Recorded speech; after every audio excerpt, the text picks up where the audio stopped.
How to become a leader. Not everyone can become a leader. As mentioned in clip number 1, leadership is a relationship between one who intentionally leads and one or more who are being led. Consequently, you can become a leader by intentionally leading others in a way that incites others to follow your lead. The sub-question is, why would others follow your lead? To answer this, we must view the matter from a follower's perspective. Doing so, we find that two major factors lead one person to follow a leader, namely, 1. A follower perceives that person to have ascendancy over him or her.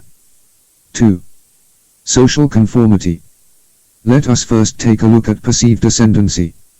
Someone may perceive a leader to have ascendancy over him or her, based on rank, custom, expertise, political influence, charm, strength, or other persuasive powers. For a large part, people follow a certain leader because others do so, or because they think that others do so. In other words, social conformity. The indicated percentages and ratios are fictitious. Those actually differ from situation to situation and from time to time. I intend to discuss each of the named facets in future clips.